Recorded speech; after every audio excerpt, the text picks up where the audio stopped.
तैमूर सलीम झगड़ा साहब हमारे साथ मौजूद हैं, उनसे बात करते हैं। सीनियर रहनुमा PTI के। बहुत शुक्रिया झगड़ा साहब। झगड़ा साहब, अब ऑडिट का मुतालबा जोर पकड़ रहा है। पिलडैट की रिपोर्ट ने भी सीरियस कंसर्न्स रेस किए हैं।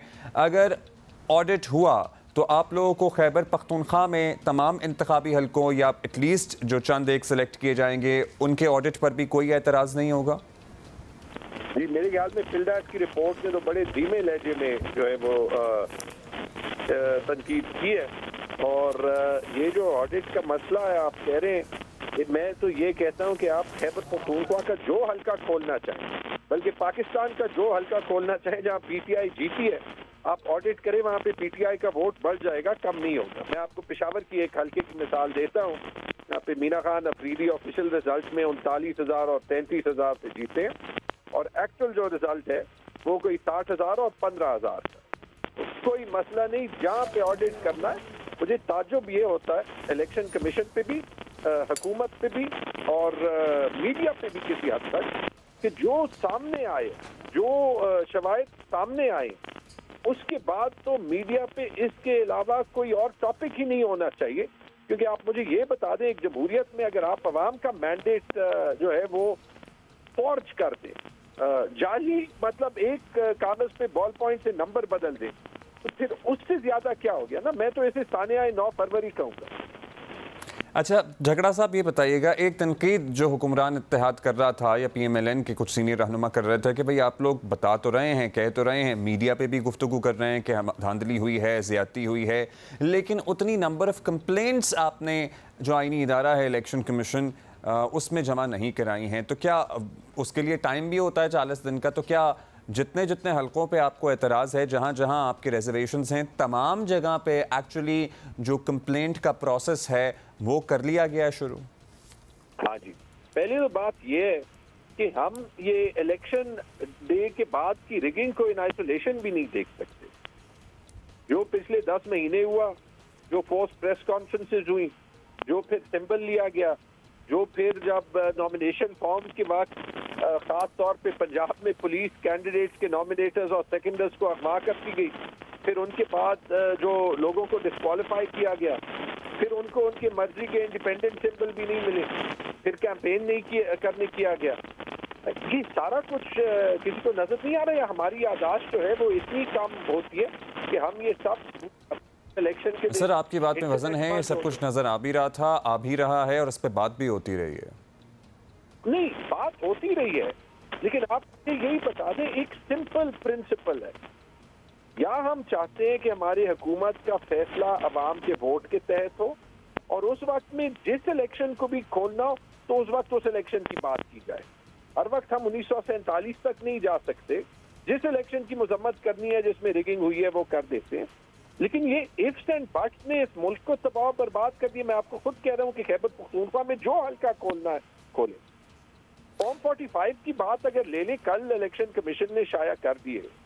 इससे पहले हम महीना दिखा रहे थे कि ये हमारे पास है। मुझे बताएं, सिवाय एक आध के मैंने देखा था बिलावल भुट्टो ने लाड़काना के हल्के के दिखाए, किसी विनिंग कैंडिडेट ने दिखाए। कल काशिफ अब्बासी के शो पे काशिफ अब्बासी ने कहा है कि उनको किसी पंजाब के ब्यूरोक्रेट ने कहा था कि गुजरात तक, अटक से गुजरात तक PMLN एक सीट नहीं थी। ये वो वाइड इलेक्शन है जहां सर ये जो फलां को फलां ने कहा था, इसका खमियाजा तो आप पहले भी भुगत चुके हैं। आई एम श्योर आप लोग जो कानूनी प्रोसेस अपना रहे हैं उसमें होपफुली आपके मामलात सेटल हों। अच्छा, अब करना क्या है? अब ये तो ज़ाहिर है असेंबली बैठ गई है, वज़ीर आज़म भी मुंतखब हो गए हैं, वो अपना काम कर रहे हैं, आप लोग एक कानूनी जंग लड़ रहे हैं, कुछ एहतजाज भी कर रहे हैं साथ साथ। आगे असेंबली के अंदर अपना किरदार बहैसियत अपोजिशन भरपूर किरदार अदा करते रहेंगे जब तक आपके ये मामलात सेटल नहीं होते इलेक्शन इंतखाबी बेज़ाब्तगियों से मुताल्लिक़?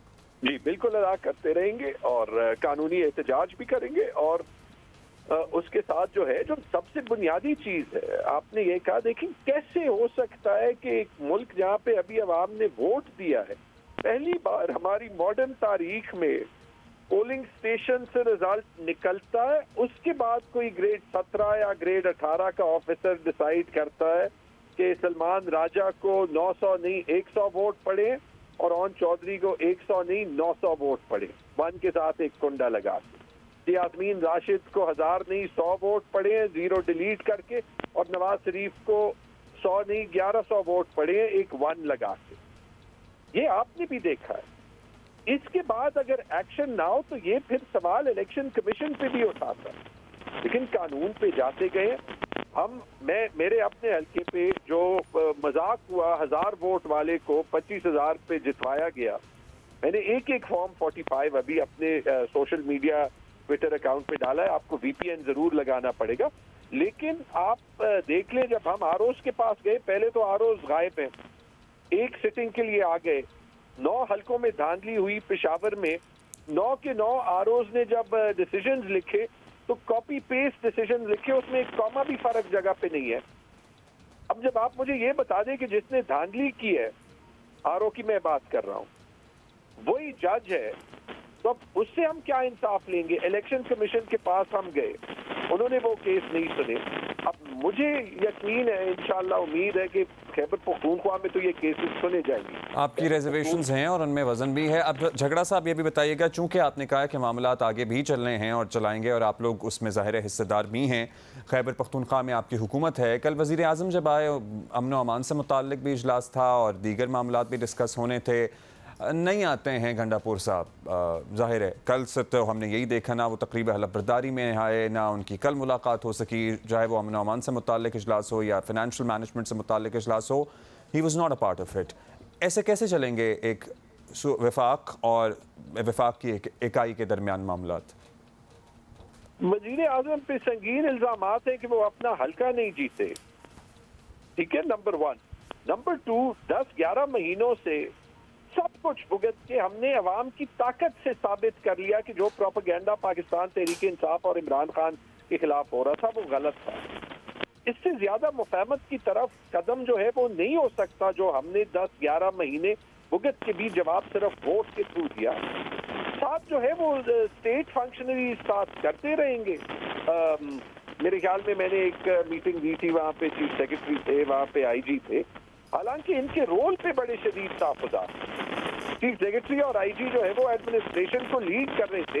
अगर ये आरोज या पेशावर में DC या पेशावर में CCPO जो है वो इन्वॉल्व थे, जो कि बजाहिर थे क्योंकि जिन बंद कमरों में काउंटिंग हुई वहां पे ये अंदर थे, तो या तो ये स्टेटमेंट्स दे के जो हुआ है ठीक हुआ है, या फिर जो है वो फिर बता दे कि अंदर क्या हुआ है, तो वहां से बात आगे चलेगी। लेकिन जरूरी नहीं है इन दिस केस कि वहां पे चीफ मिनिस्टर मौजूद हो।